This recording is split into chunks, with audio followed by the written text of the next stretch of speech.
We're still waiting 1 day on product delivery. So temporarily, we're just going to do a few of these here and we'll put them in the mailroom.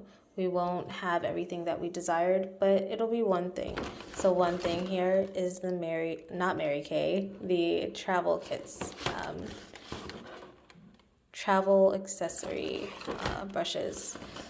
Now, let's just say it's something just for convenience, travel purposes. Have something maybe in purse, in pocket. So just for convenience purposes to have. It may not be the main purposes of use, but it's just something to have just in case. Sometimes those women emergencies. So that'll be there.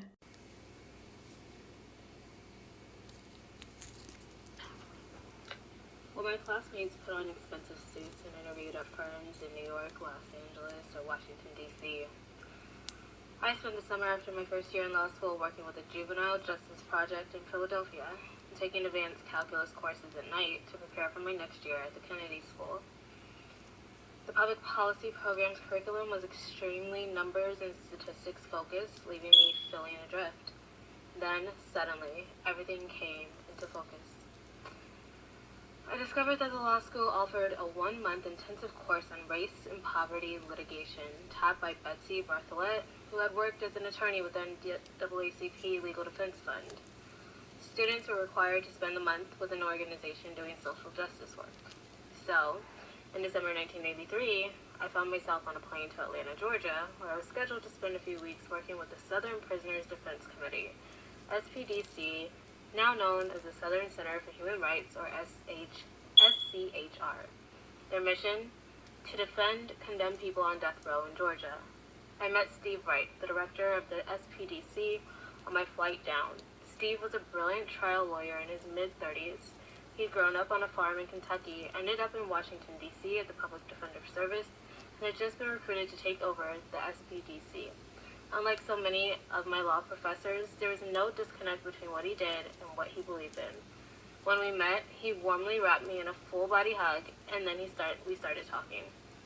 We didn't stop till we reached Atlanta. Brian, he said, at some point during our short flight, capital punishment means done without the capital, get the punishment. We can't help people on death row without help from people like you. Beauty secrets revealed. Sports. Not everyone thinks that a beauty likes sports, but it's not always common or even pays attention to such. But there's some out there that do. And then there are professional cheerleaders. So they do kind of correlate with sports on some level, right?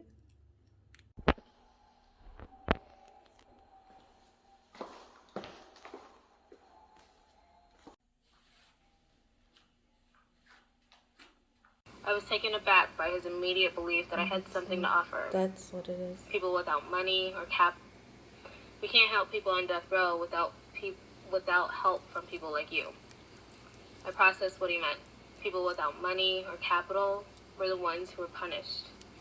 I was taken aback by his immediate belief that I had something to offer. He broke down the issues with the death penalty simply but persuasively,